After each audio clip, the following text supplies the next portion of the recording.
Irmãos, a paz do Senhor, bom dia para você, um ótimo dia para você. Meditando na palavra do Senhor, eu tenho uma pergunta para fazer para você nesse dia. Qual é o resultado da sua vida cristã? Qual é o resultado de você servir a Deus? Qual é o resultado de você conhecer a Cristo Jesus? E qual é o resultado de você ter a presença do Espírito Santo de Deus na tua vida? Fique conosco após a introdução. Eu tenho uma palavra de Deus ao seu coração.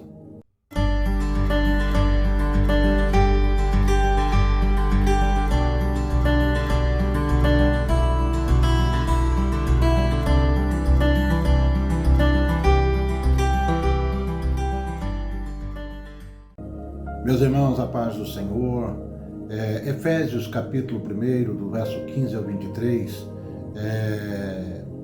a palavra de Deus nos diz: por isso, ouvindo também a fé que entre vós há no Senhor Jesus, e o vosso amor para com todos os santos, não cesso de dar graças a Deus por vós, lembrando-me de vós nas minhas orações, para que o Deus do nosso Senhor Jesus Cristo, o Pai da glória, vos dê em seu conhecimento o espírito de sabedoria e de revelação, tende iluminados os olhos do vosso entendimento, para que saibais qual seja a esperança da sua vocação, e quais a riqueza da glória da sua herança nos santos, e qual a sobreexcelente grandeza do seu poder sobre nós, os que cremos, segundo a operação da força do seu poder, que manifestou em Cristo, ressuscitando-os dentre os mortos e pondo-o à direita nos céus, acima de todo principado e poder e potestade e domínio, e de todo nome que se nomeia, não só nesse século, mas também no vindouro. E sujeitou todas as coisas aos seus pés, e sobre todas as coisas o constituiu como cabeça da igreja, que é o seu corpo, a plenitude daquele que cumpre tudo em todos. Nós descobrimos que quando nós aceitamos a Cristo, nós nascemos ricos. O vídeo vai ser colocado aí no card, um outro vídeo que eu falei sobre as riquezas do crente. Mas não basta saber esse fato, nós devemos também crescer no entendimento de que as nossas riquezas, elas são importantes, a fim de nós usá-las também para a glória do Deus que nós servimos. Muitos cristãos nunca verificam o resultado da vida cristã, para descobrir as riquezas espirituais abundantes que Deus depositou na vida de cada um deles por meio de Cristo Jesus. O desejo de Paulo era que os cristãos de Éfeso entendessem a grande riqueza que tinham em Cristo Jesus. O apóstolo sabia da fé, sabia também do amor dos efésios e se alegrava com eles por causa disso. A vida cristã, ela possui duas dimensões inseparáveis: a fé em Deus, em primeiro lugar, e o amor também aos homens. No entanto, Paulo sabia que a fé e o amor eram apenas o começo. Havia muito mais para os efésios descobrirem, e foi por isso que o apóstolo orou por eles e também deixou essa carta valiosíssima para nós, orando também por nós. Nas orações que Paulo fez na prisão, nós encontramos as bênçãos que ele desejava que os seus convertidos desfrutassem. Em nenhuma dessas orações ele pede coisas materiais. Em nenhuma delas ele vai pedir bens materiais. A sua ênfase é sobre a percepção espiritual e sobre o verdadeiro caráter cristão que eu e você devemos buscar servindo ao Senhor. Paulo não pede que Deus lhe dê aquilo que eles não têm, mas sim que Deus lhe revele o que eles já possuem. E é importante isso aí para nós. E antes de falar dos 4 pedidos que Paulo faz em sua súplica por iluminação, nós devemos observar 2 fatos. Em primeiro lugar, é que esse esclarecimento, ele vem do Espírito Santo. Ele é o espírito de sabedoria e de entendimento. O ser humano não é capaz de compreender as coisas de Deus contando apenas com a sua mente natural. Nós precisamos que o Espírito de Deus nos ilumine. O Espírito Santo revela a verdade que está na palavra e então nos dá sabedoria para compreendê-la e aplicá-la na nossa vida. Ele também nos concede o poder que nós precisamos e a capacitação que nós precisamos para fazer a obra do Senhor e também servir a Deus, para colocar as verdades do Evangelho em prática na minha e na tua vida. Em segundo lugar, essa iluminação é dada ao coração daquele que crê. Consideramos o coração a parte emocional do ser humano, mas na Bíblia ela representa o ser interior e inclui as emoções, a mente e também as nossas escolhas. O ser interior, o coração, ele possui faculdades espirituais paralelas ao sentido do corpo. Segundo o que a Bíblia nos diz, o coração ele pode ver, o coração ele pode ouvir, o coração ele pode provar, o coração ele pode cheirar, ele pode tocar.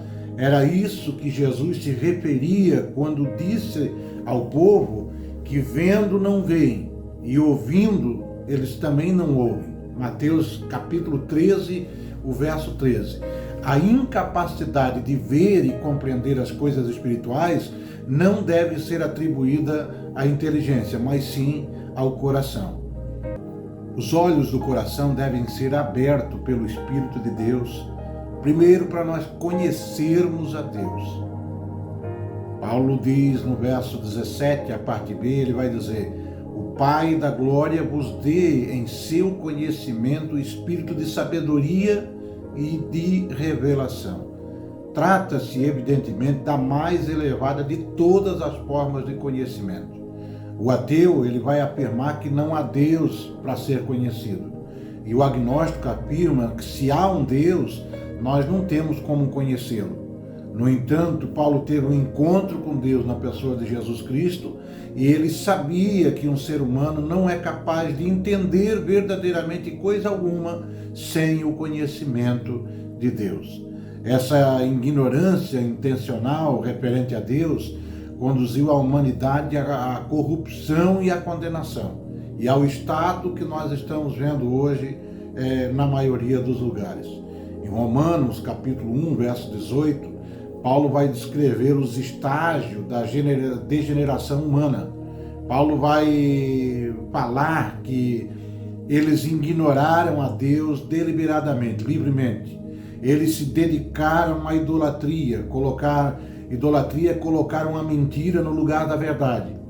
E por fim, eles se entregaram à imoralidade e à indecência. E onde isso começa? Na recusa em conhecer a Deus como Criador, sustentador, governante e Salvador da nossa vida e também juiz. Não basta conhecer a Deus somente como Salvador. Nós devemos conhecê-lo como Pai, como amigo, como guia. E quanto maior e melhor conhecermos, mais gratificante será a nossa vida espiritual diante do Senhor. Certa vez um cristão comentou, depois de um estudo bíblico que um pastor deu, ele disse para o pastor: olha, foi bom eu ter vindo hoje. Aprendi 2 versículos para usar contra o meu vizinho insuportável. Sem dúvida, há ocasiões em que a palavra de Deus é como uma espada para derrotar o inimigo. Mas esse não é o propósito maior do texto bíblico. O propósito maior é que a gente venha conhecer a Deus e realmente se colocar na presença dele. Os olhos do coração devem ser abertos pelo Espírito Santo de Deus, em segundo lugar, para nós conhecermos os chamados de Deus para a nossa vida. Efésios capítulo 1, verso 18, a parte A, Paulo vai dizer: tendo iluminados os olhos do vosso entendimento, para que saibais qual seja a esperança da sua vocação. O termo chamado é de grande importância para o vocabulário cristão. A palavra igreja é uma combinação de 2 termos gregos que significa chamados para fora do mundo, para fora da corrupção.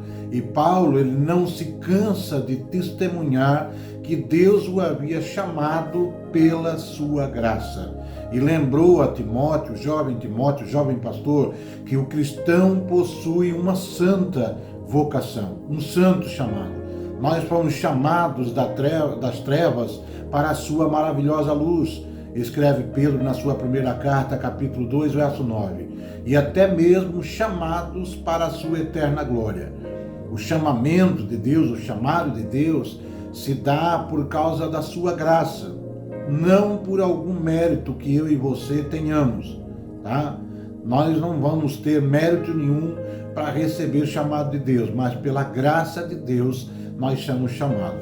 E Paulo deseja que nós criamos uma consciência da esperança que possuímos em virtude desse chamado. Alguns chamados não oferecem esperança alguma, mas o nosso chamado em Cristo nos garante um futuro maravilhoso. Os olhos do coração devem ser abertos pelo Espírito Santo de Deus para, em terceiro lugar, nós conhecermos as riquezas de Deus. Verso 18, a parte B do capítulo 1 de Efésios, vai dizer: e quais as riquezas da glória da sua herança nos santos. Essa frase, ela não se refere à nossa herança em Cristo, mas sim à herança dele em nós. Trata-se de uma verdade extraordinária, que Deus nos considera parte da sua riqueza. Assim como a riqueza de uma pessoa traz honra para o seu nome, a igreja também honrará e glorificará a Deus por causa do que ele investiu nela. Quando Jesus voltar, nós viveremos para louvor e glória do Senhor. Deus nos trata com base no futuro. Deus nunca vai nos tratar com base no passado. Quando Gideão foi covarde, se você notar Juízes 6, verso 12, Deus vai dizer para ele: o Senhor é contigo, homem valente. Mas era um covarde. E Jesus declarou ao irmão de André, a Pedro: tu és Simão, filho de João, tu serás chamado Cefas, que quer dizer Pedro. Lá em João 1:42. Se você vê a sequência, Gideão tornou-se um homem de grande bravura. E Simeão tornou-se Pedro, uma rocha. Nós, cristãos, vivemos no futuro. A nossa vida é controlada por aquilo que seremos quando Cristo voltar. Uma vez que somos herança de Deus, vivemos de modo a lhe agradar e a glorificar o seu santo nome. Os olhos do coração devem ser abertos pelo Espírito de Deus, em quarto lugar, para nós conhecermos o poder de Deus. E aí Paulo escreve aos Efésios, capítulo 1, verso 19 até o 23, ele vai dizer: e qual a sobreexcelente grandeza do seu poder sobre nós, os que cremos, segundo a operação da força do seu poder, que manifestou em Cristo, ressuscitando dentre os mortos e pondo à sua direita nos céus, acima de todo principado e poder e potestade e domínio e de todo nome que se nomeia, não só neste século, mas também no vindouro, e sujeitou todas as coisas aos seus pés, e sobre todas as coisas constituiu como cabeça da igreja, que é o seu corpo, a plenitude daquele que cumpre tudo em todos. Ao nos tornar herança, Deus, ele vai demonstrar o seu amor. Ao nos prometer um futuro maravilhoso, ele estimula a nossa esperança. Paulo oferece algo para desafiar a nossa fé. A suprema grandeza do seu poder para os que cremos. Efésios 1:19. Essa verdade é tão magnífica que Paulo usa uma porção da palavra diferente do vocabulário grego para mostrá-la com clareza. Ele usa o termo dunamis, que significa poder, como nas palavras dínamo, que faz o motor funcionar, ou dinamite, que causa uma explosão. Efésios 1:19 pode ser traduzido porque a qual grandeza insuperável do seu poder para conosco, que cremos segundo a operação de poder da sua força. O apóstolo está se referindo à energia divina, dinâmica, eterna que se encontra a nosso dispor. Afinal, do que adianta possuir riqueza quando não se tem energia para usá-las? Ou medo de que ladrões a levarão às vezes é tanto que não é capaz de se desfrutá-la. Eu estava lendo a biografia de John Rockefeller. Ele foi o primeiro bilionário do mundo. E escreveram que durante muitos anos ele viveu à base de leite e biscoito por causa de problemas de estômago decorrente de uma preocupação excessiva com a sua riqueza.